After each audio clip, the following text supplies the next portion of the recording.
Proceedings are resumed. Please be seated.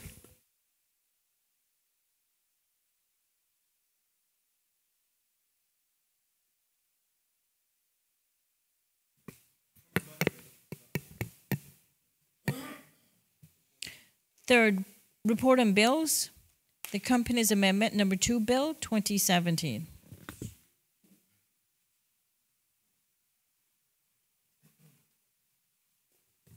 Minister of Finance.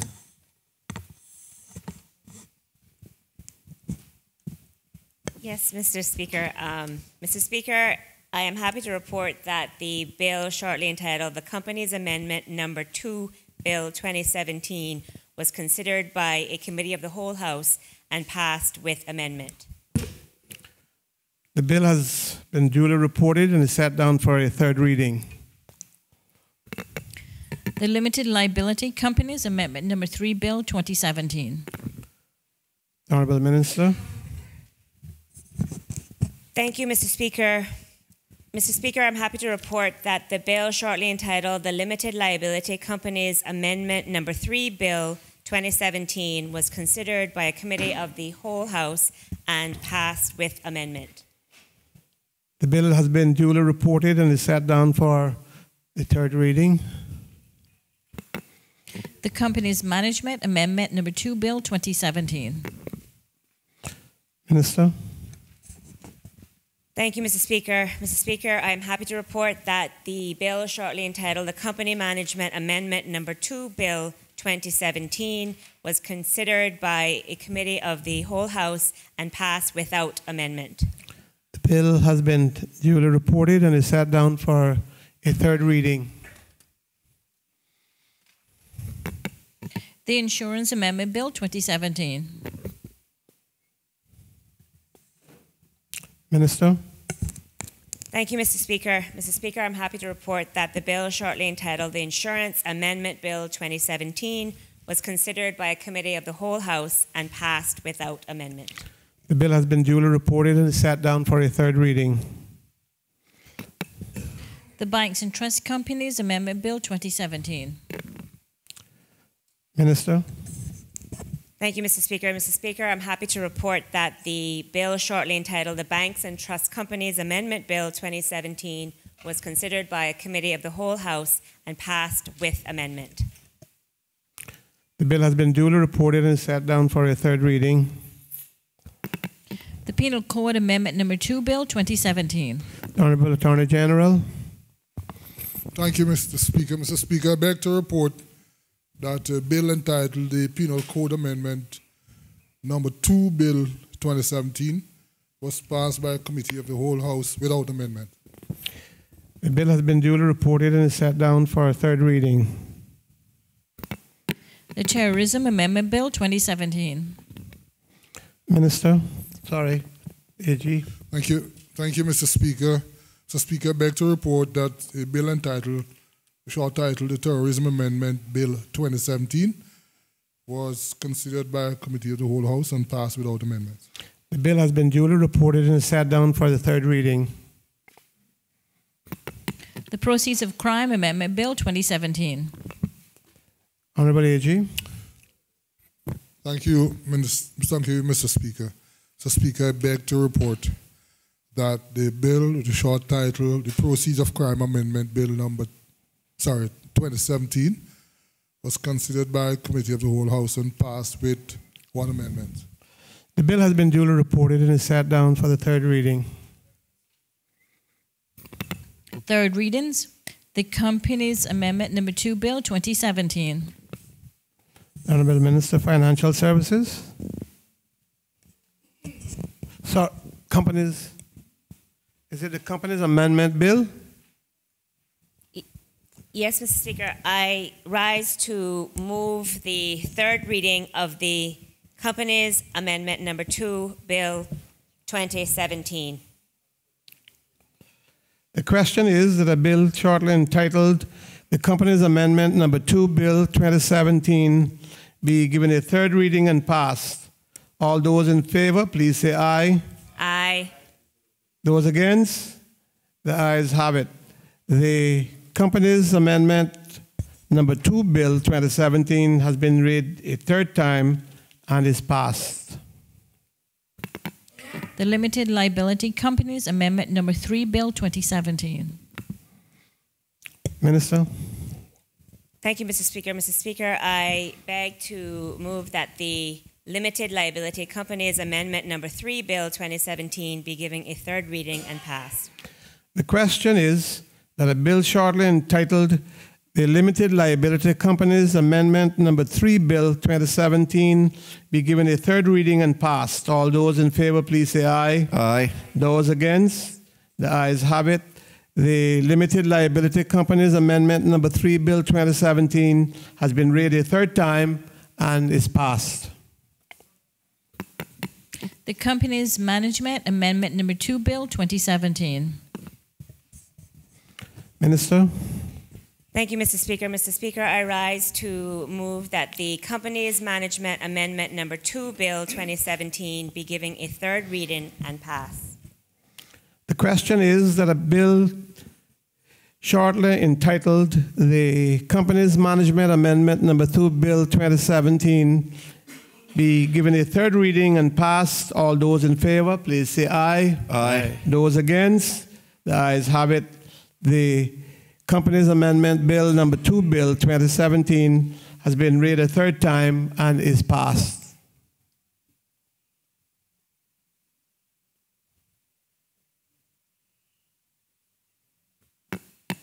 The Insurance Amendment Bill 2017. Minister. Thank you, Mr. Speaker. Mr. Speaker, I rise to move that the Insurance Amendment Bill 2017 be given its third reading and passed. The question is that a bill shortly entitled the Insurance Amendment Bill 2017 be given a third reading and passed. All those in favor, please say aye. Aye. Those against? The ayes have it. The Insurance Amendment Bill 2017 has been read a third time and is passed.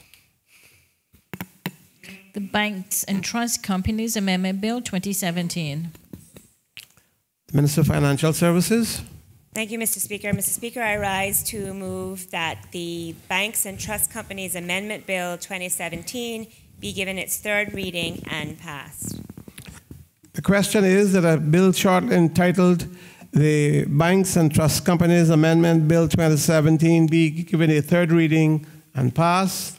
All those in favor, please say aye. Aye. Those against? The ayes have it. The Banks and Trust Companies Amendment Bill 2017 has been read a third time and is passed. The Penal Code Amendment Number 2 Bill 2017. Honorable Attorney General. Thank you, Mr. Speaker. Mr. Speaker, I beg to move that the Penal Code Amendment Number 2 Bill 2017 be given a third reading and passed. The question is that a bill shortly entitled the Penal Code Amendment Number 2 Bill 2017 be given a third reading and passed. All those in favor, please say aye. Aye. Those against? The ayes have it. The Penal Code Amendment Number 2 Bill 2017 has been read a third time and is passed. The Terrorism Amendment Bill 2017. Honorable Attorney General. Thank you, Mr. Speaker. Mr. Speaker, I beg to move that the Terrorism Amendment Bill 2017 be given a third reading and passed. The question is that a bill shortly entitled the Terrorism Amendment Bill 2017 be given a third reading and passed. All those in favor, please say aye. Aye. Those against? The ayes have it. The Terrorism Amendment Bill 2017 has been read a third time and is passed. The Proceeds of Crime Amendment Bill 2017. The Honorable Attorney General. Thank you, Mr. Speaker. Mr. Speaker, I beg to move that the Proceeds of Crime Amendment Bill 2017 be given a third reading and passed. The question is that a bill shortly entitled the Proceeds of Crime Amendment Bill 2017 be given a third reading and passed. All those in favor, please say aye. Aye. Those against? The ayes have it. The Proceeds of Crime Amendment Bill 2017 has been read a third time and is passed.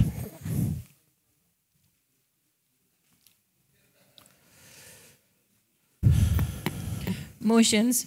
Suspension of Standing Order 24-5 to enable a government motion to be dealt with during this meeting. Honorable Premier.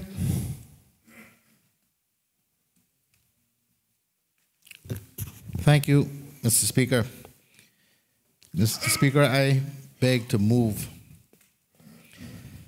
the suspension of Standing Order 24-5 to enable a government motion entitled Appointment of Select Committee to oversee the performance of the Office of the Ombudsman to be dealt with at this meeting, notwithstanding the shortness of notice, which, Mr. Speaker, I understand has been waived by your good self.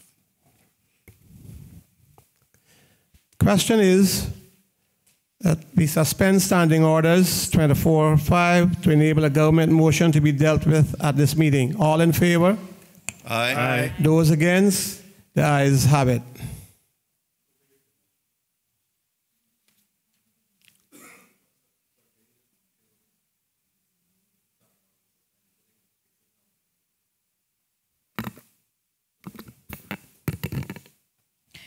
Government motion number 2 of 2017-18, the immigration grant of right to be Caymanian, number 1 order 2017, to be moved by the Honorable Premier, Minister of Human Resources, Immigration and Community Affairs. The Honorable Premier. Mr. Speaker, I beg to move government motion number 2 of 2017-2018, entitled Immigration Grant of Right to be Caymanian, Order number 1, 2017. Whereas Section 21E of the Immigration Law 2015 revision provides that the Cabinet, acting upon the recommendation of the Cayman Status and Permanent Residency Board, may grant the right to be Caymanian in accordance with the section, and whereas the said Section 21E provides that such grant be ratified by the Legislative Assembly, and whereas the immigration grant of the right to be Caymanian, Order number 1, 2017, was laid on the table of the Legislative Assembly by me earlier in this meeting, be it therefore resolved that the immigration grant of the right to be Caymanian, Order 2017, number 1, be affirmed by the Legislative Assembly pursuant to the provisions of Section 21E of the Immigration Law 2015 revision.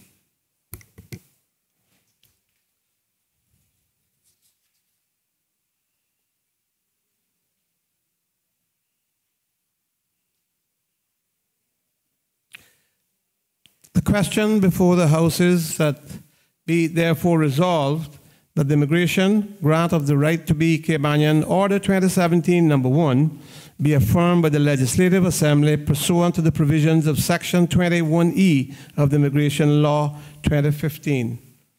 Does the mover wish to speak to the motion? Thank you, Mr. Speaker. Mr. Speaker, this motion is moved in relation to the Cabinet grant of the right to be Caymanian to Mr. Ergun Burksoy in compliance with Section 21E of the Immigration Law 2015 revision. In August of 2016, an application was made to the Caymanian Status and Permanent Residency Board for the right to be Caymanian by way of a cabinet grant for Mr. Burksoy. In February of 2017, the Caymanian Status and Permanent Residency Board approved Mr. Burksoy's application and made a recommendation to Cabinet for approval. Mr. Speaker, I want to emphasize that Section 21E provides that only 4 grants of the right to be Caymanian may be made by Cabinet annually. In July of 2017, Cabinet approved the recommendation for Mr. Burksoy to be granted the right to be Caymanian and requested that the decision be sent to the Legislative Assembly for ratification in accordance with the law. Mr. Speaker, Ergun Burksoy is a 73-year-old Turkish national who has resided in the Cayman Islands semi-permanently since 2003 and more permanently since 2013. He has been the holder of a residency certificate for persons of independent means since 2007. He is accompanied by his wife Petra and their 2 young children. Mr. Speaker, since arriving in the Cayman Islands in 2003, Mr. Berksoy has made substantial investments in real estate in the islands, both personally and through his company, 7 Mile Beach Investments Limited, a holding company of which he is the sole beneficial owner. The company owns 33 condominiums as well as several parcels of land with a current total estimated value of $135 million US. A majority of these condominiums are licensed as tourism accommodations, which generate an estimated US $550,000 per annum in revenue for government through accommodation tax. This company also owns 5 parcels of land on 7 Mile Beach, upon which Mr. Berksoy is currently building a 32,000 square foot house, which is to be the primary residence for him and his family. The estimated cost of construction will exceed US $30 million in addition to the $10 million US paid for the land. Mr. Speaker, Mr. Berksoy is also a 50% shareholder of Cayman Northside Investments Limited, which owns and operates the Crystal Caves tourism facility in Northside. It is principally because of Mr. Berksoy's significant investment and his underwriting of the finances that the Crystal Caves has come to fruition. Mr. Speaker, the Cayman Crystal Caves are currently number 8 on TripAdvisor's top things to do in Grand Cayman. It must be noted that all employees of the Crystal Cave facility are Caymanian, representing further evidence of Mr. Berksoy's commitment to the development and employment of Caymanians.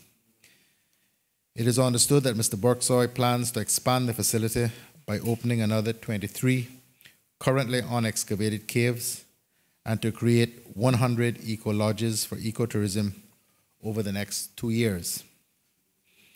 Mr. Speaker, Mr. Berksoy is also actively seeking to identify a site for the construction of a large hotel in the Eastern Districts and would seek to capitalize on the existing relationships that he has developed with various tour and travel operators across Europe and Asia, as well as the relationship through his already existing hotels in Turkey and North Cyprus. The establishment of a hotel in the Eastern Districts would mean not only additional and substantial income for the Cayman Islands as a whole, but also an important source of employment for Caymanians and would assist in securing a stable financial future for these islands. And in particular, Mr. Speaker, additional employment and economic opportunities for residents of the Eastern Districts. Mr. Speaker, it is for the foregoing reasons that the Cayman Status and Permanent Residency Board supported and recommended to the Cabinet Mr. Berksoy's application for the right to be Caymanian by way of Cabinet grant. Mr. Speaker, my Cabinet supports the recommendation of the Board, as we are of the view that Mr. Berksoy is a person deserving of consideration of being granted the right to be Caymanian in accordance with the relevant provision of the immigration law.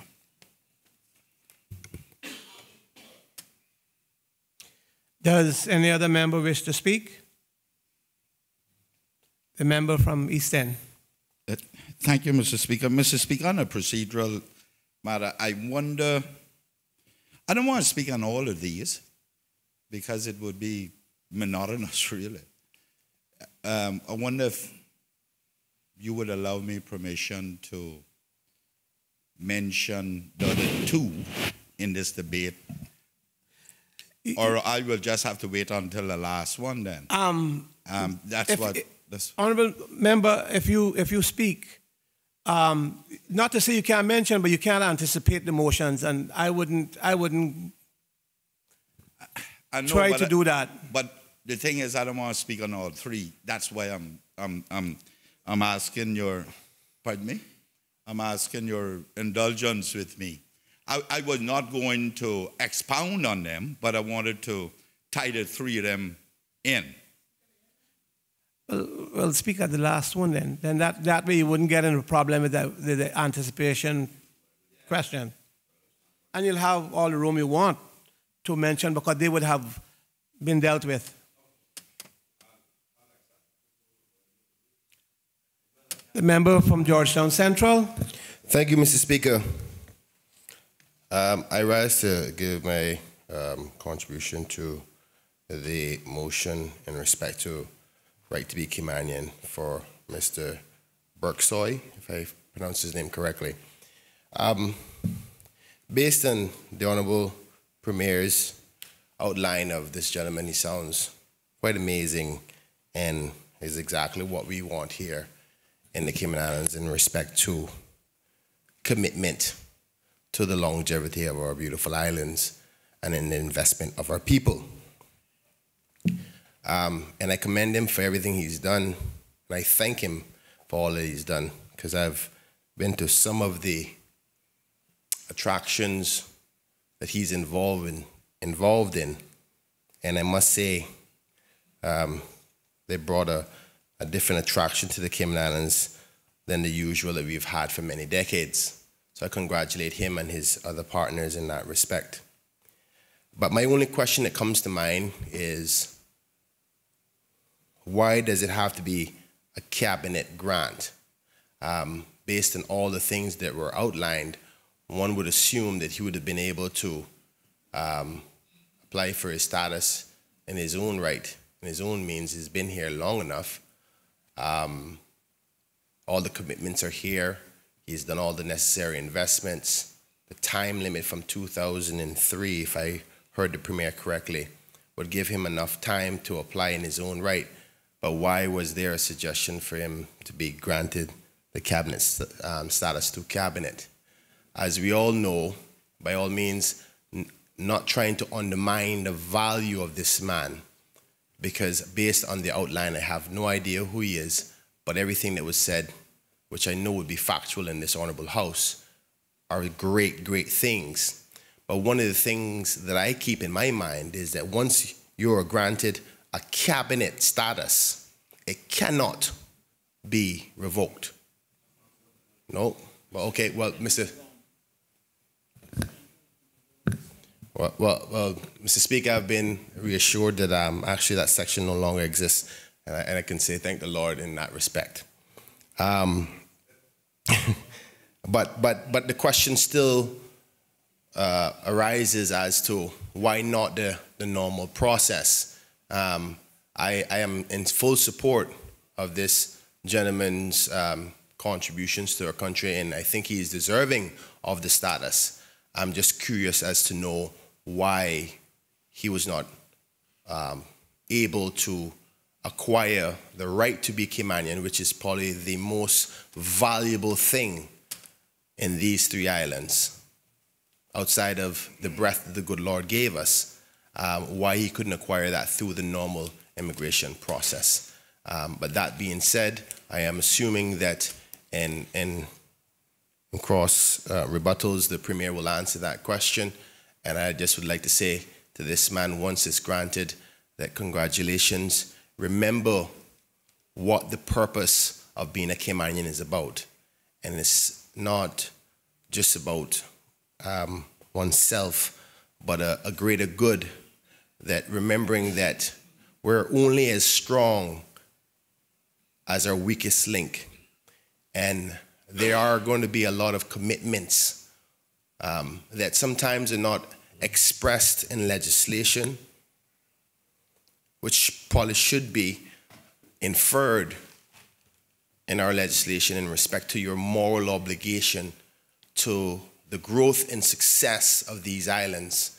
Because in my belief, Mr. Speaker, I do not think it's emphasized enough that once you come in this boat, we have to paddle together, because when a hole is in your side of the boat, it's on my side of the boat. And I hope I'm not what I'm saying is not misplaced as to be any way of a negative connotation towards this gentleman, but more of a appeal for his empathy when becoming a Caymanian, to remember that there's a lot of other Caymanians, you know, becoming a part of a family, and much of this family is broken, and you will have a moral obligation to this family to make sure that we all succeed together. And I think that anybody who is granted that right to be Caymanian should always remember that. And that being said, I may God bless him and his family, and welcome to the Cayman Islands. Any other member wish to speak? Does any other member wish to speak? Does any other member wish to speak, Honorable Premier? Thank you, Mr. Speaker. Mr. Speaker, I just wish to offer my assurance to the member from Georgetown Central that one of the first things that the administration of which I was a part in 2005 did when we took office was to address the issue of cabinet status. Grants legislatively, limiting the number of grants in any year by cabinet to 4, and then only grants, only the ability to grant where there has been a recommendation by the Cayman Status and Permanent Residency Board. Cabinet has no ability in and of itself to decide to grant status. It has to come through the board process. And secondly, the provision in the law which had given rise to the interpretation that cabinet status grants were not subject to revocation in the way of other grants where there was misconduct or conviction on the part of the recipient was removed. That provision was removed, and their cabinet status grants are now subject to the usual provisions with respect to revocation as all other grants. And the other point, Mr. Speaker, is that the reason why Mr. Burksoy's attorneys went the way they did in terms of the application is that he has been the holder of a residency certificate for persons of independent means since 2007. Holders of that particular residence certificate can never qualify for Caymanian status, a grant of Cayman status in the usual way.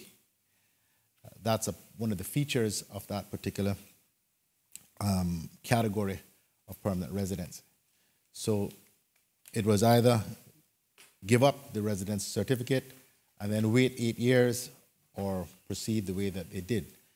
And the permanent residence, Cayman Status and Permanent Residency Board made the recommendation to the Cabinet, and as I've said, Cabinet agreed with the recommendation, made the grant, and we are here today.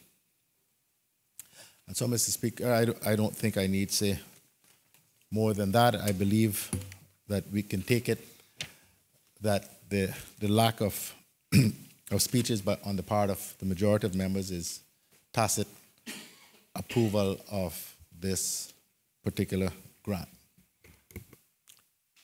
Question is, be it therefore resolved that the immigration grant of the right to be Caymanian Order 2017, number 1, be affirmed by the Legislative Assembly pursuant to the provisions of Section 21E of the Immigration Law 2015 revision. All those in favor, please say aye. Aye. Those against? The ayes have it. Government motion number 2 of 2017 is duly passed.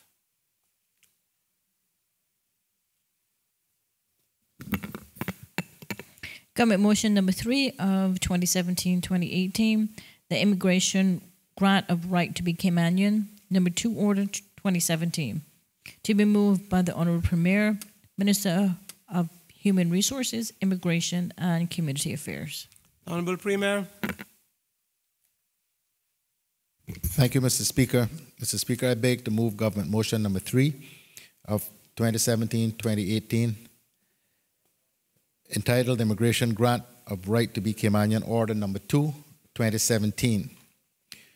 Whereas Section 21E of the Immigration Law 2015 revision provides that the Cabinet, acting upon the recommendation of the Cayman Status and Permanent Residency Board, may grant the right to be Caymanian in accordance with the section.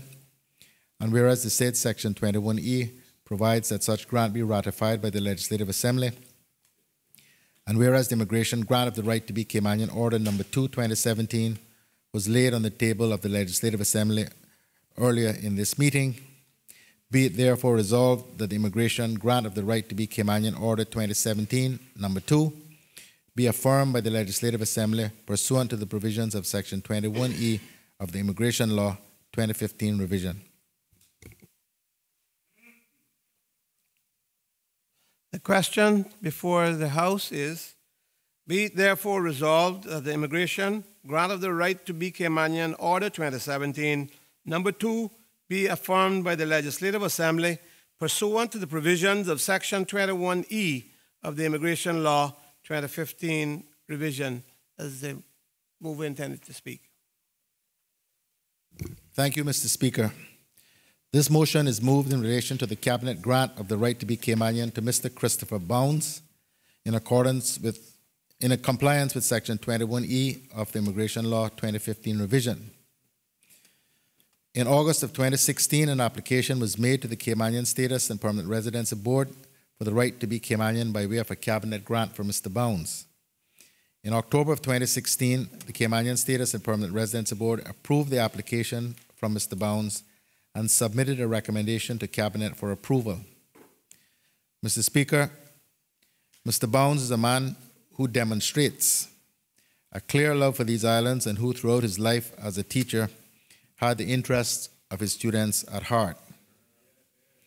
For all of Mr. Bounds' working life here in the Cayman Islands, some 35 years, he was employed by the Education Department as a teacher in government schools. His first position was with the Cayman Islands High School.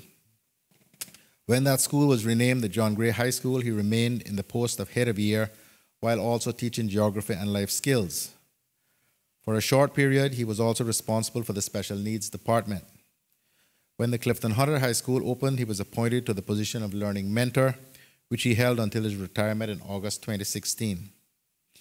Mr. Speaker, during his time here, Mr. Bounds also devoted time to many after-school programs, including the formation and development of the Haviline Stars Steel Band. He was also noted to have created the opportunities for this band to perform in a number of events overseas, including the London New Year's Parade. Mr. Speaker, there is no question that Mr. Bounds has become a fully integrated member of the local community and has impacted the lives of many Caymanian children and their families in a most positive way over the last 35 years. His attachment to the islands is further compounded through his Caymanian children, grandchild, and extended family. I note, Mr. Speaker, that although he is now retired, Mr. Bounds intends to continue to find ways to serve the young people of these islands. Over his many years working and serving in these islands, Mr. Bounds never applied for permanent residence, nor did he seek Caymanian status. As a result, Mr. Speaker, the Cabinet grant of the right to be Caymanian is the most fitting mechanism to enable Mr. Bounds to enjoy his retirement here. Mr. Speaker, in this particular case, the Cabinet recognizes Mr. Bounds has made a significant contribution to the Cayman Islands educational institutions and the development of our young people for over 35 years. References, Mr. Speaker, and there were many, attest to his dedication, commitment, and integrity on a personal and professional level. It was noted that he is the father of 2 Caymanian children and has fully and successfully integrated in the Caymanian community. It is for these reasons that the Cabinet approved the board recommendation that Mr. Bounds be considered for the grant of the right to be Caymanian.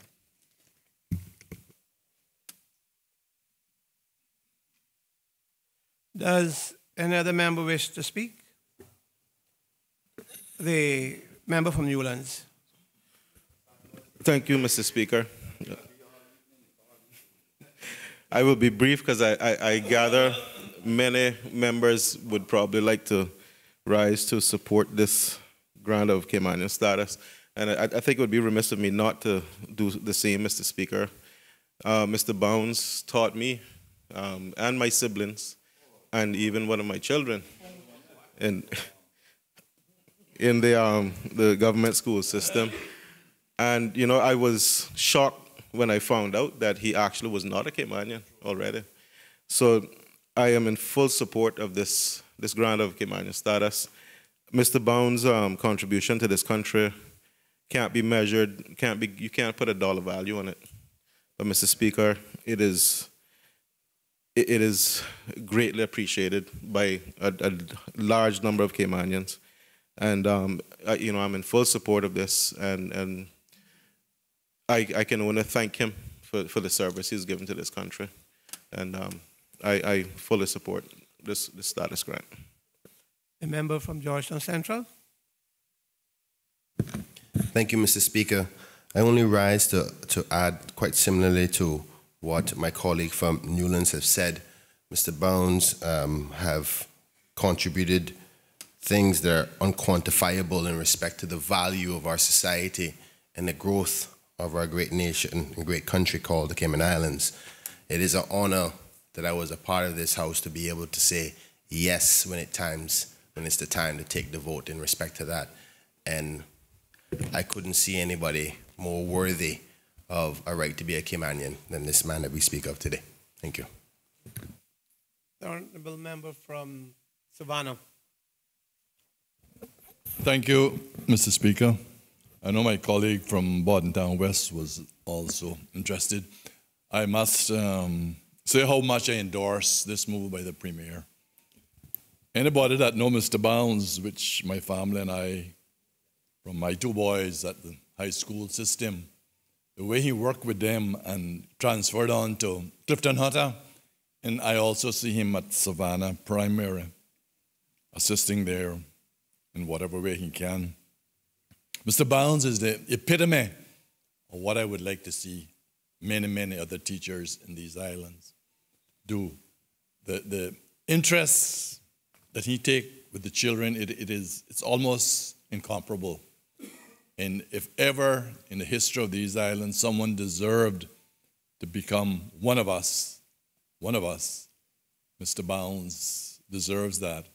And I say, Cabinet, very well done, led by the Premier. Honorable member from Bordentown West.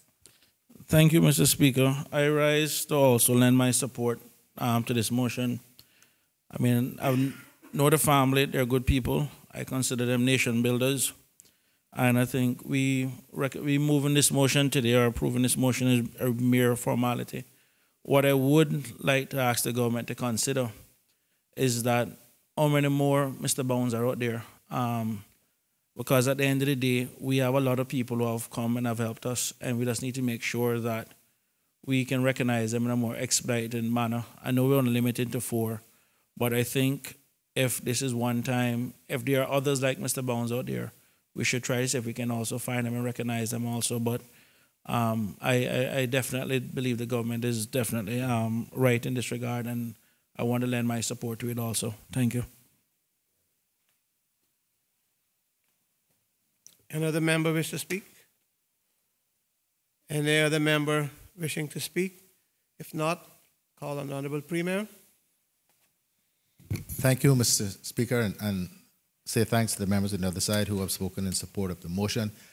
I just wish to point out again for the benefit of the member from Bordentown West that Cabinet has no ability itself to decide to consider people for the grant of Caymanian status. It must come through a recommendation by the Caymanian Status and Permanent Residency Board. So if they are, and I'm sure they are, worthy persons, they need to understand and appreciate that an application has to be made to the board. And a case has to be made out and a recommendation come up to Cabinet before we can consider the matter. Mr. Speaker, I know for sure now I'm getting old. Because as long as Mr. Bounds has been in our school system, he came after I left. 39 years now since I graduated from high school, almost 40. But, Mr. Speaker, I do know him personally because my sister, Debbie, was principal at John Gray. Well, she was teacher there first, but she was principal. And he was her right-hand man in so many respects. And those who may know my sister will know that she is not a person that is easily impressed. Some would call her cynical. But when she attests to not only his ability, but his compassion and his empathy for Caymanians and Caymanian children and Caymanian families, I know that is something that I can steer my course by.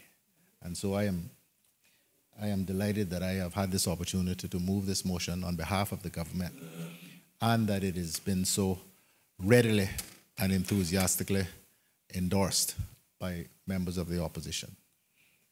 And I thank them all, Mr. Speaker. Question is, be therefore resolved that the immigration grant of the right to be Caymanian, Order 2017, number 2, be affirmed by the Legislative Assembly pursuant to the provisions of Section 21E of the Immigration Law 2015 revision. All in favor? Aye. Aye. Those against? The ayes have it.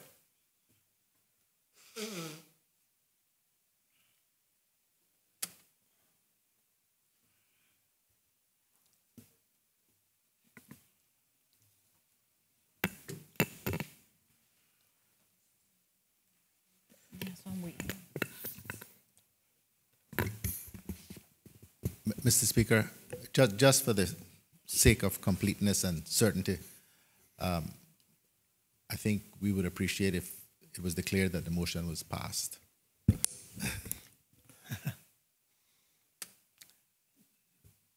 I did say the ayes have it, therefore the motion was carried. The one about the question is that. Thank you. Government motion number 4 of 2017-18, the immigration grant of the right to be Caymanian, number 3 order, 2017, to be moved by the Honorable Premier, Minister of Human Resources, Immigration, and Community Affairs. Honorable Premier. Thank you, Mr. Speaker. Mr. Speaker, I beg to move government motion number 4 of 2017-2018, entitled Immigration Grant of the Right to be Caymanian, Order number 3, 2017. Whereas Section 21E of the Immigration Law 2015 revision provides that the Cabinet, acting upon the recommendation of the Cayman Status and Permanent Residency Board, may grant the right to be Caymanian in accordance with the section. And whereas the said Section 21E provides that such grant be ratified by the Legislative Assembly, and whereas the immigration grant of the right to be Caymanian, Order number 3, 2017, was laid on the table of the Legislative Assembly earlier in this meeting, be it therefore resolved that the immigration grant of the right to be Caymanian, Order 2017, number 3, be affirmed by the Legislative Assembly pursuant to the provisions of Section 21E of the Immigration Law 2015 revision. The question before the Honorable House is, be it therefore resolved that the immigration grant of the right to be Caymanian, Order 2017, number 3, be affirmed by the Legislative Assembly pursuant to the provisions of Section 21E of the Immigration Law 2015 revision. Does the mover wish to speak thereto? Yes, thank you, Mr. Speaker. Mr. Speaker, this motion is moved in relation to the Cabinet grant of the right to be Caymanian to Mrs. Angeline Roberta Carvajal Zayas, pursuant to Section 21E of the Immigration Law 2015 revision. In September of 2016, an application was made to the Caymanian Status and Permanent Residency Board for the right to be Caymanian by way of a Cabinet grant for Mrs. Carvajal Zayas. In November of 2016, the Caymanian Status and Permanent Residency Board approved the application for Mrs. Carvajal Zayas and submitted a recommendation to Cabinet for approval. Mr. Speaker, Angeline Carvajal Zayas Nee Jackson was born on 10th of January 1978 in Georgetown, and she has lived here in Grand Cayman all her life. She attended Georgetown Primary the Cayman Islands Middle School, and the John Gray High School. She has 5 children, all of whom are Caymanian. She is a British Overseas Territories citizen by birth in the Cayman Islands.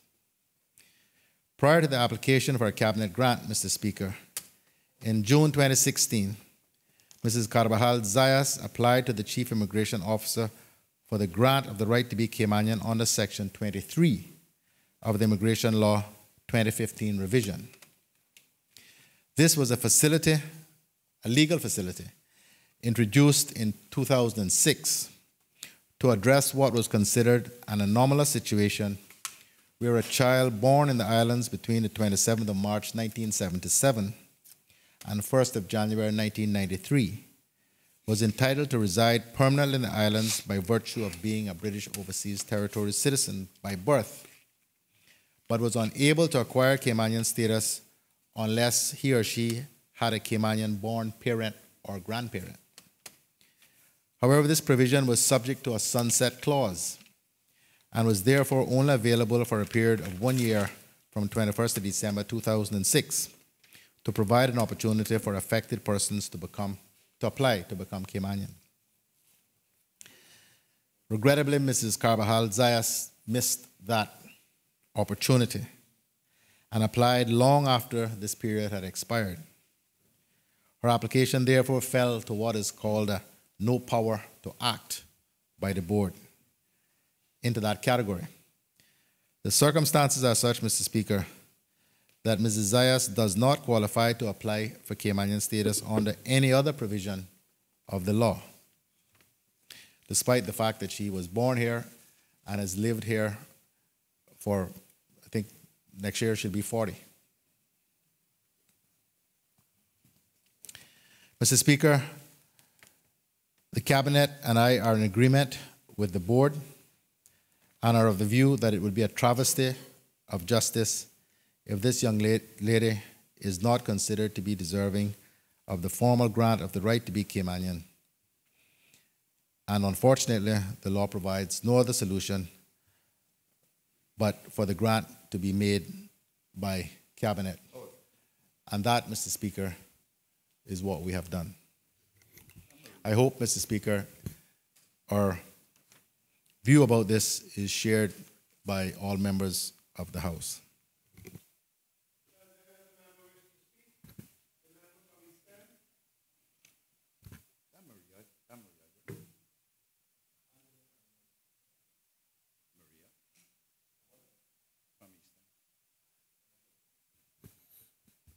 Thank you, Mr. Speaker. Mr. Speaker, at the start of these motions, I ask your indulgence for fear of anticipating, and you directed me to wait until the end, but I run the risk of reviving now too. So I shall tread softly, sir. Mr. Speaker, the Premier has presented to us 3 out of the 4 that Cabinet is allowed to grant, to approve and get ratified here in the Legislative Assembly per year. Caymanian status, that is. Now, Mr. Speaker, I was a part of that administration that the first piece of legislation amended by the 2005-2009 government was the immigration law, Section 20 of the immigration law, to prevent a runaway on Cabinet or any Cabinet in the future unless it changed legislation. I supported it then. However, now when I look back at it, I wonder if the quota of 4 was adequate. Because I've always believed, and I believe in the hierarchy structure of a country where cabinet must have veto power, but also have the authority to make decisions on behalf of the citizens, whether we like it or not. Mr. Speaker, I believe that the provisions for quota should not only be extended to cabinet, but it should also be extended to the board. But that's the subject for another matter. Let me briefly touch on these three individuals, Mr. Speaker.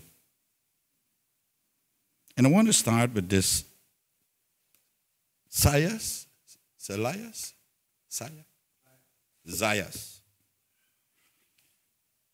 Mr. Speaker, recently I spoke about this same type of individual. Mr. Speaker,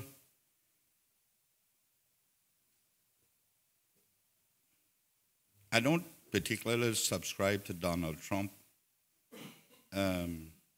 way of governance, but I do agree with him with them fake news thing. Them fake news.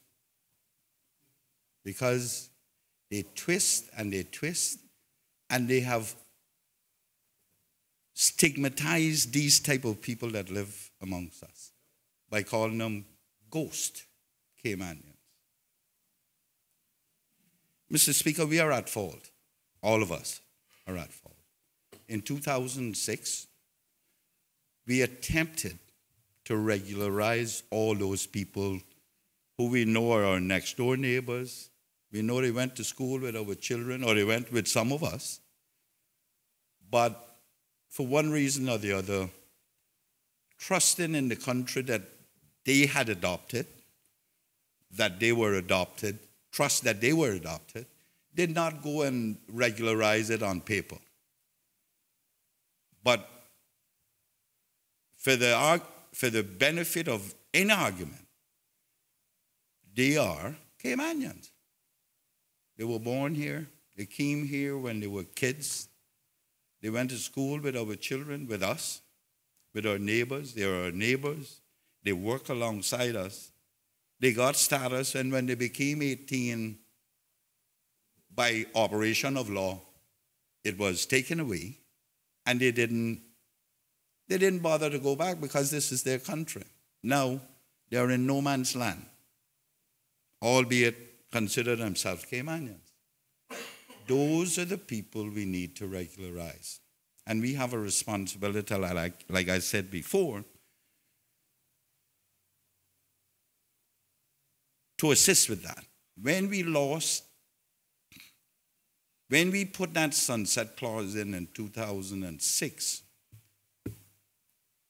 I don't know if it was our responsibility as a government to ensure that everybody turned up to regularize it. I don't know if it was the responsibility of the individual. I don't know if we did a good enough job to let them know. But somehow, the sun sat on that piece of legislation. It was removed from our statutes, and many did not get it. The Premier and this government should, whilst I want to applaud them for doing this for this lady, there are many more. And this is not the panacea. This is not the answer. I must tell the Premier that. We need to get this done. I don't know if it means putting another sunset clause in there which gives the board the flexibility to do it without they can apply, and once the board assess it, they recognize it, we have to trust them. As long as it's documented, just and justified. We need to trust the board to at least get rid of those. Because the cabinet would be working forever. Every year we would be down here with 4. And it would take forever for us to get through with this. So I believe the answer must be for us to turn towards making some amendment to the immigration law again, even if we put in a sunset clause. But at the same time, Mr. Speaker, we need to make sure the people who are affected by that get to know about it, they are knowledgeable of it, and understand that it's a matter of cleanup for us all. Instead of all these fees and the likes, for all intent and purposes, they are Caymanians like us. Now, Mr. Speaker, I don't know this lady, but I do know there are more in this country in her predicament, find themselves in the same situation. Mr. Speaker, I want to talk about Mr. Bounds for a second.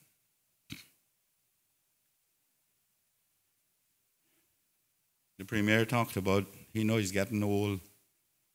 Mr. Bounds has been here 35 years and came here since he left school. Well, I left school long for the Premier. You're old too.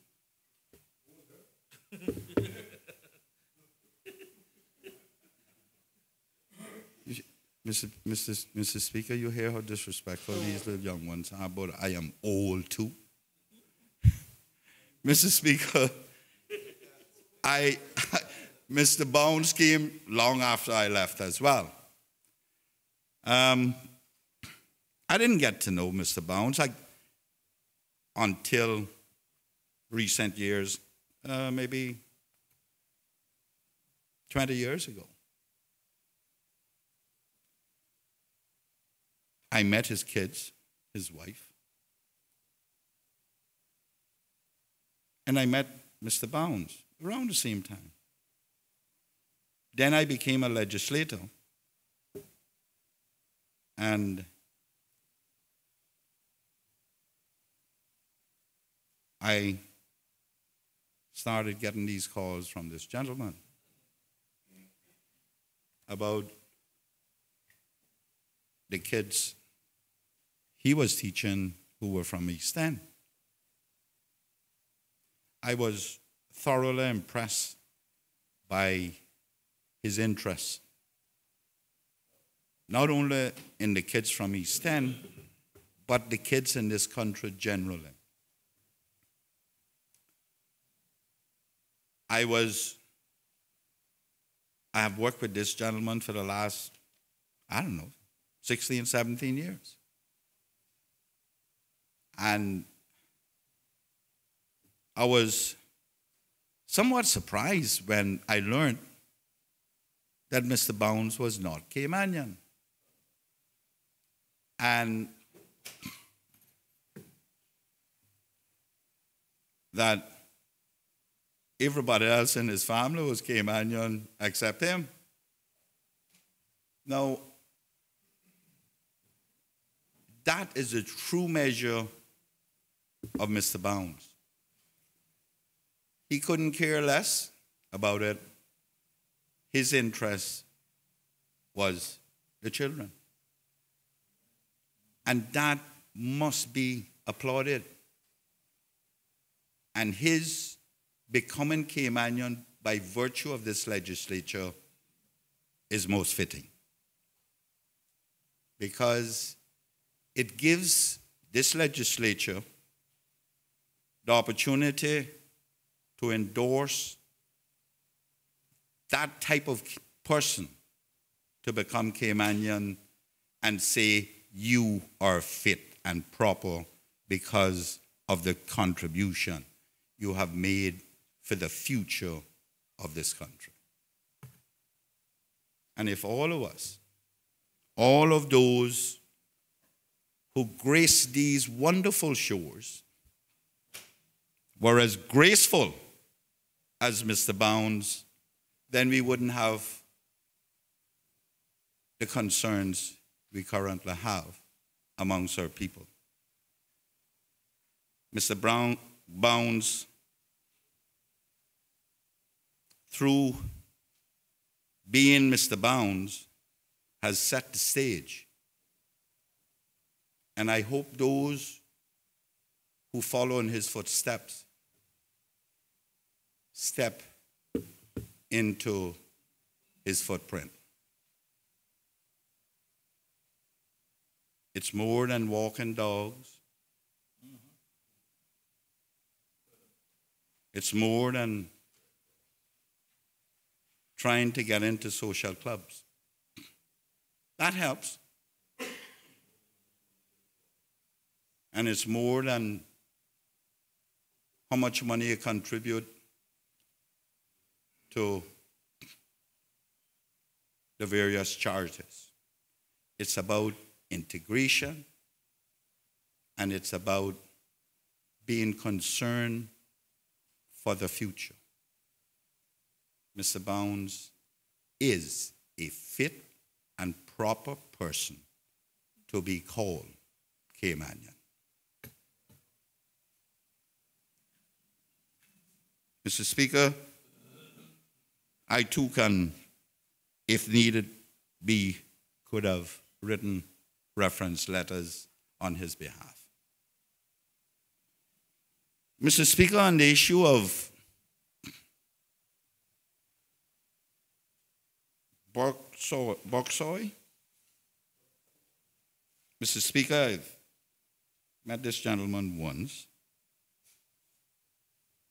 through a good friend who works for him. I didn't know of his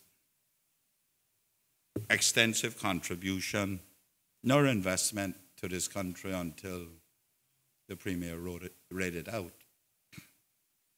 I knew about the caves in the North Side, that he was somewhat involved with that, and the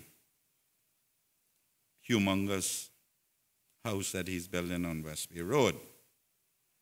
But of course, the rest of it is personal. I wouldn't know that. Mr. Speaker,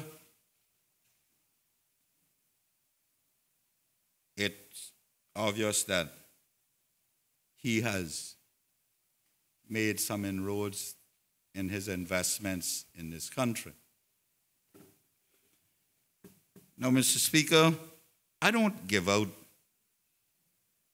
compliments freely, nor often. But when justice needs to ring from the rooftop, it needs to. Mr. Speaker, whilst that cave in North Side is number one in, what was that?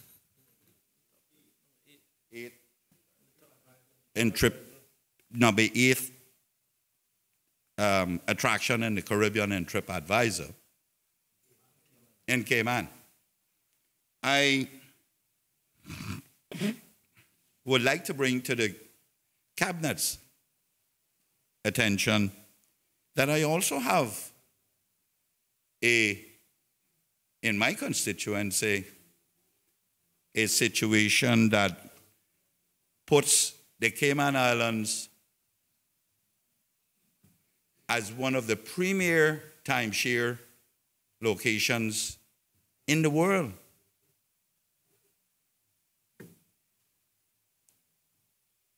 Moritz, Tortuga. Now, Mr. Speaker, I don't drink tea, nor do I break bread with this gentleman. But right is right and wrong is wrong. And I don't know why, why nothing has happened, but I do know that David Morit has gone through the same process. And nothing has happened, and this has been over a year. And these, as far as I understand from the Premier, came to the Cabinet in February, since the 2017. But I do know that the application was made on his behalf a long time ago. Now, I also know, as far as I can understand, subject to correction, that it was forwarded to Cabinet along some time ago as well. I don't know what the holdup is. However, I should say that Mr. Miller and I are being blamed for that not being effected, executed. Now, I know, the country knows that Cabinet makes up the majority of the legislature.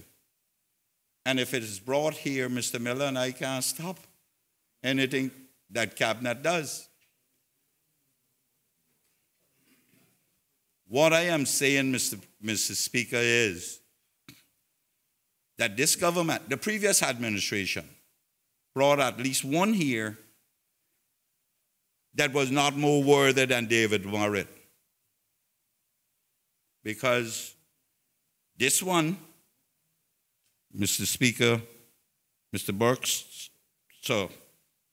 Berksoy, was, the Premier said, his many investments contribute some $500,000 to the coffers. Well, I would like to think that Tortuga Club does a little more. It is the largest the timeshare in this country. It is constantly 98% occupancy. David Moritz has been here longer than I care to remember. He has never been permanently here. But he has made significant contribution to this country. Like I say, Mr. Speaker, I don't sit down, drink no tea with him, nor do I break any bread with him. But I want to be fair to him too. So I would encourage Cabinet to look into that possibility too, because that is the purpose of Cabinet retaining the right, like they're doing here now, to bestow, bequeath, whichever one we want to call it, Caymanian status upon certain individuals. That's the purpose of that, in my humble view. We need to look at the others, because those are the ones who are not ghost Caymanians, but has contributed significantly to this country. And my support for Cabinet to retain some of that authority to ensure that they can overrule all else and say, this is what we're going to do in the best interests of this country. And I believe David Moritz is a fit and proper person to be put in that category of being issued Caymanian status by Cabinet and ratified by this honorable legislature based on his contribution to this country. I think they have over 300 rooms up there. At 10% of that, can tell you that's a sizable sum going into the coffers of this country. And he's not going anyplace. At least the buildings aren't. Mr. Speaker, I would ask that government looks at that. Mr. Speaker, whilst we get up here and we congratulate those who we consider fit and proper to be called Caymanians, I support that. I've never not believed that there was room, that there should not be room here for people who integrate in this country and contribute thereto. I've never once believed that we should turn those people away from here. There are many that I would like to turn away now.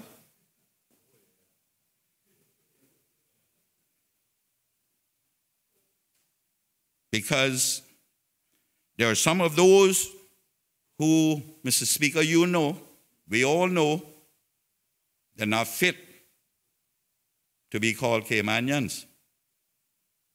And they like to say that we legislators use the privileges of these good offices to call their name. Well, I don't need use these good offices. I can call it wherever. And I would advise one to listen tomorrow morning to roost on the record. Because I got put him in his place tomorrow morning. You want to know who it is? Lege. That you don't make me stop. No, I don't want to do that. Anyway, Mr. I would suggest to the member that he look at the motion. Mr. Speaker, I am doing that because, but you know, these older members in here, they'll tempt you, you know. Mr. Chairman. But don't be so tempted. I know how it is. I've been there, but look at the motion. Mr. Speaker, yeah, I'll leave that. I'll just go on to what Mr. Speaker, here's where I'm at. This is my view. Whilst we're here congratulating and applauding and inviting and embracing those who we believe are fit and proper, we have another problem. And that problem, Mr. Speaker, just happens to be the Premier yesterday in the reply to a substantive question from the member from Bodentown West revealed that since 2009, all inclusive, we have made 8,500 people Caymanian.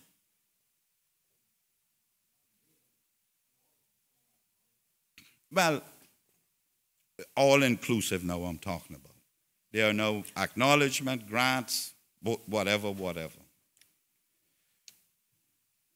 Couple that with the 3,000 that were issued in 2003, plus those that were issued between 2003 to 2009, I am going to venture to say that we are looking at 25,000 people. Mr. Speaker, my 25,000 calculation comes from, that would have been 12,000, 8,500, 600, 3,000. Between, I want to call it 12,000. Let's call it 10,000 that has been issued with status since 2003. Let's call it 10,000 for the benefit of this argument. Along with that, comes another possibly 8,000 dependents.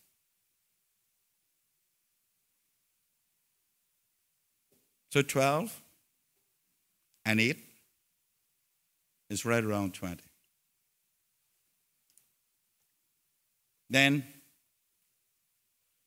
we see in the paper today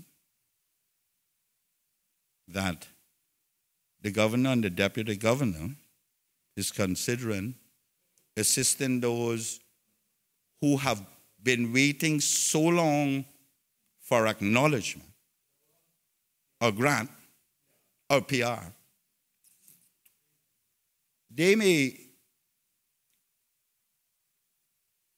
governor and the deputy governor is saying natural justice should apply. Not in those words, but basically that's what it is. Now, Mr. Speaker, that presupposes that those 3 years wait, they had to get it. They didn't have to. They could have been turned down. What about those that waited and were turned down? So, Honorable member, I know that this is a subject that you would really like to debate, but I do ask you to look at the motion and try to stick closer to it than you are. You're wearing off a bit on the matter. Not that it's not important, but the motion before the House is something completely different. It deals with the Cabinet's right to bring here after a recommendation, and under a particular section, those sections that you are debating are not in the motion. Mr. Speaker, I shall adhere to your ruling, but where I'm at is that this is another method of increasing Caymanian base by at least 3 today. So I know what you're saying, but it does not hold within the motion. So kindly, and you have that ability, you can go anywhere with this motion, but please, not on those sections.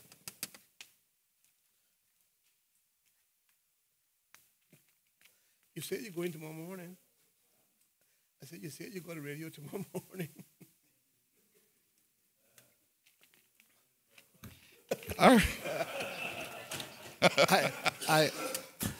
I know what the practice is here.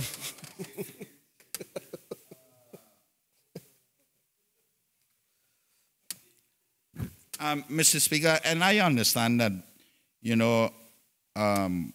unless in a substantive motion, I can't say anything about the governor. I understand that. But I was merely saying what the papers was reporting, that now they're rushing it up. In the meantime... The paper has much more latitude than yourself right now.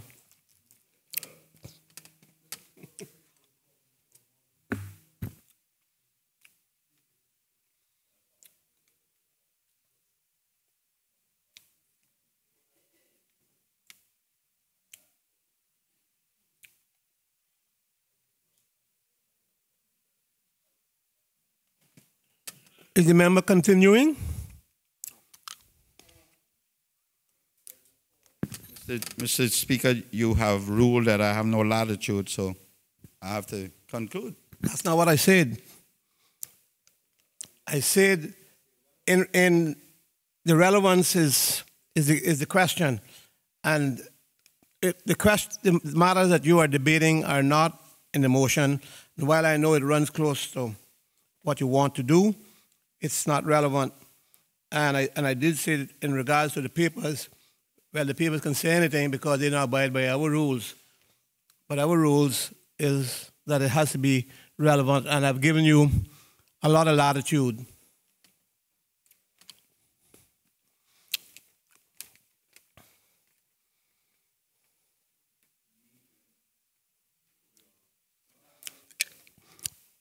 Is the member continuing or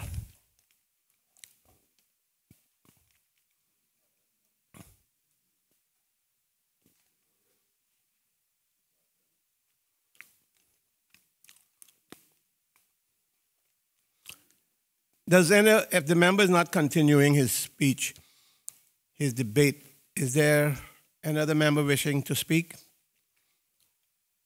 Is there the member from Georgetown Central? Thank you, Mr. Speaker. I rise to give my contribution in respect to the immigration grant for the right to be Caymanian, number 3. But I want to support the member for East End in respect to his concerns about how many Caymanians or persons who are not Caymanians on paper, but persons who are in our community who we see and feel and live with and commute with and have social life with, that we feel should be Caymanian, but for some reason or another, they are not Caymanian. The Honorable Premier rightfully highlighted that there are a number of people who don't have the power to act under the immigration law based on unusual circumstances at a particular time in their life or a particular time of the immigration law at the time the person either was born or came to the Cayman Islands. And my colleague from East End also highlighted what we know as the sunset clause that was used to try to regularize many of those persons who found themselves in that peculiar position. And I support the member for East End in respect to asking government to consider putting or reenacting something similar to or duplicating the sunset process again, because I think we can all conclude, Mr. Speaker, that based on the numbers of persons who we believe in our community that falls in that unnecessary place where we believe that they're Caymanian in every capacity, but the law doesn't have any provisions to cover them, they're way more, the number is a lot higher than what the Immigration Status Board and the Cabinet is allowed to do per year in order for us to get a handle on the issue. So I support the member for East End's call for the government to either one, reenact the sunset clause or consider increasing that number of grants allowed per year, because it's something that we have to address. And Mr. Speaker, I want to share an example of the emotional distress that many of these people have to deal with. When I became the political assistant to the Premier in 2013, a good friend of mine that went to school with me from primary school, middle school, and high school came to see me at the government building. He said, "I want to speak to you." I went downstairs. We went down in one of the small offices at the bottom of the administration building. And he asked me, Mr. Speaker, for help to stay on the island. And I was blown away by the question where it said, "What do you mean by stay on the island?" He said the immigration is sending him home back to Jamaica. And I thought he was actually joking, Mr. Speaker, because as long as I've known myself, I've known him. And he said, "Well, boy, you don't really know that about my life, and my parents was actually from Jamaica. came here when I was 1 year and 7 months old, if my memory serves me well. Became 18 years old, continued on, actually got married, so the immigration system didn't catch up to him until somewhat almost in his early 30s. And then, as a result of not realizing that he's not a Caymanian, the immigration department, rightfully so under the law, said, you either have to get a work permit or go home. And I could tell the distress, and I can only imagine what a person must feel like within themselves to, as long as they've known themselves, get up every morning, see the beautiful Cayman sunrise, and every evening the Cayman Islands sunset, build family relationships, bonds, and memories, and grow in this community, not in another jurisdiction which you don't know the norms, the culture, and the heritage. To believe and buy in, to say that's who I am, and that the system then eventually tells you, no, that's not who you are. Mr. Speaker, I dare say that's borderline something that could potentially carry a person or send a person crazy. Mr. Speaker, if someone told me today that I was not Caymanian, honestly speaking, Mr. Speaker, I think I would lose it.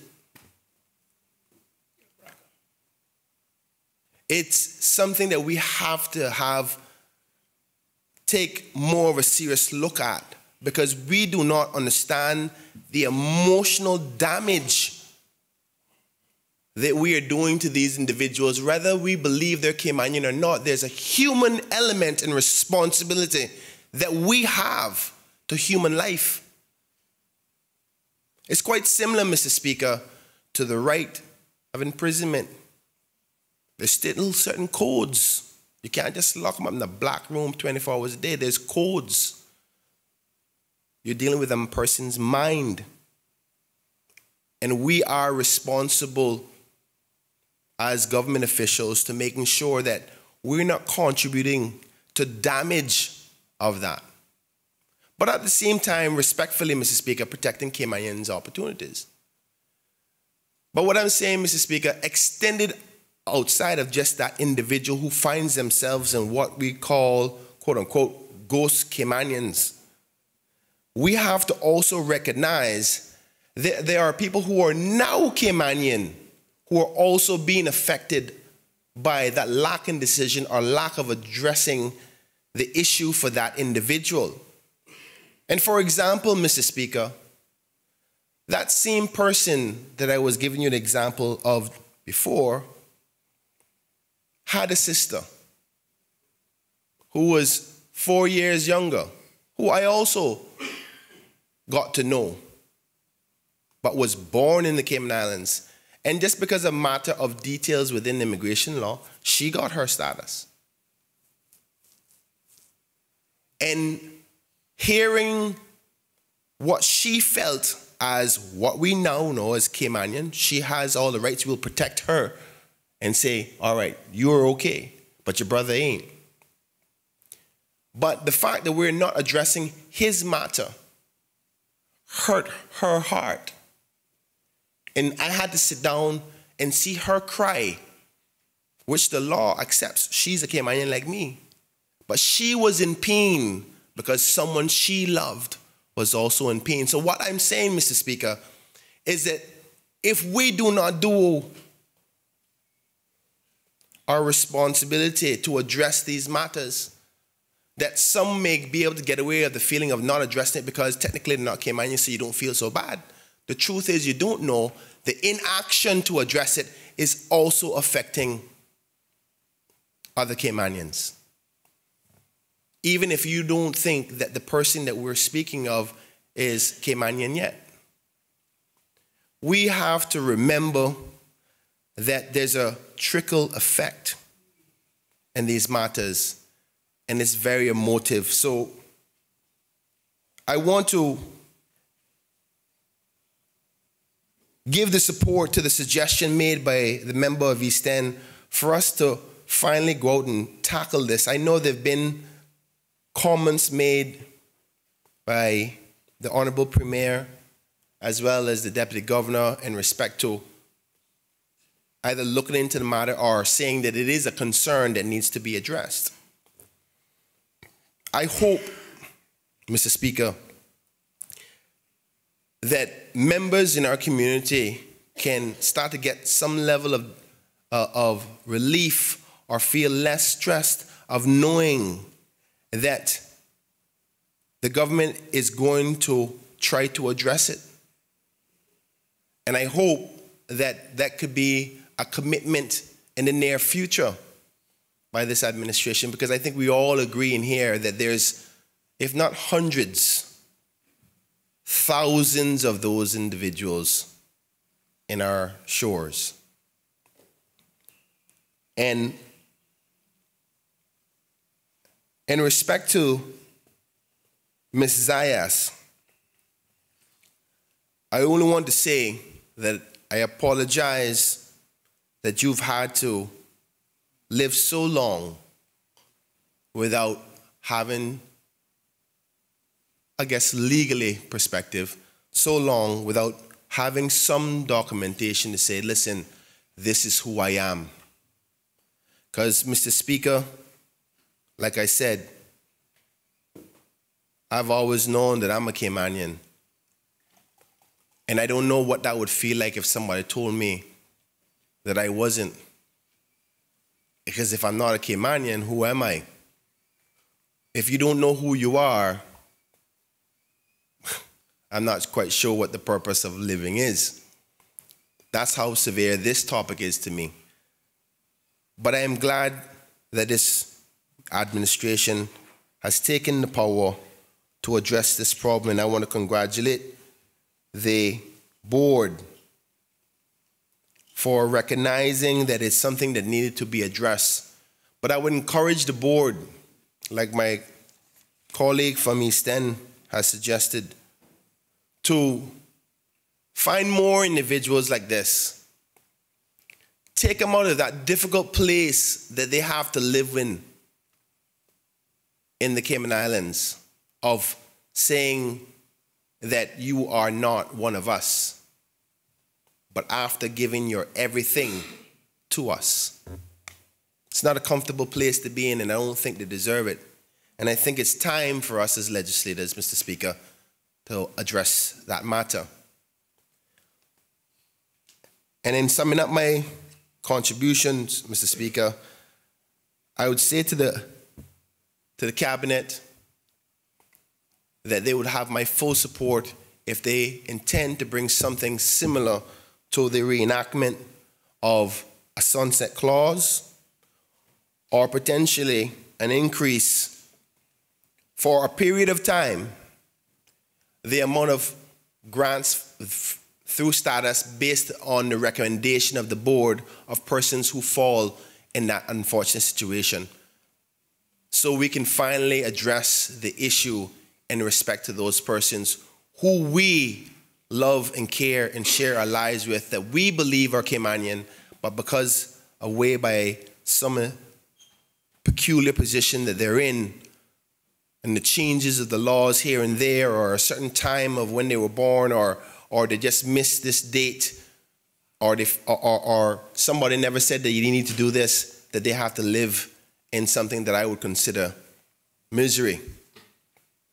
So if they do intend to bring anything in that nature to this Honourable House, Mr. Speaker, they will have my full support. And Mr. Speaker, those are my contributions, and thank you for your indulgence to hear. Does any other member wish to speak? Does any other member wish to speak? Does any other member wish to speak? I call on the mover to exercise his right.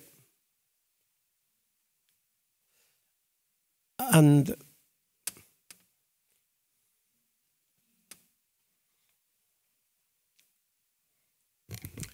Thank you, Mr. Speaker. I can't help but notice that the time is the hour of interruption. With your permission, sir. yeah, may I have that motion?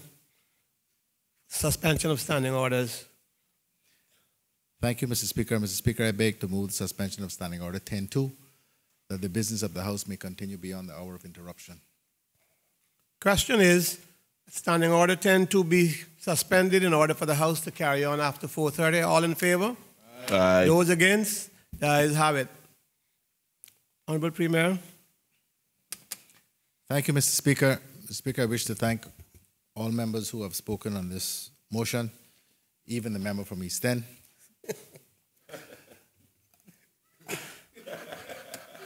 I had to say, Mr. Speaker,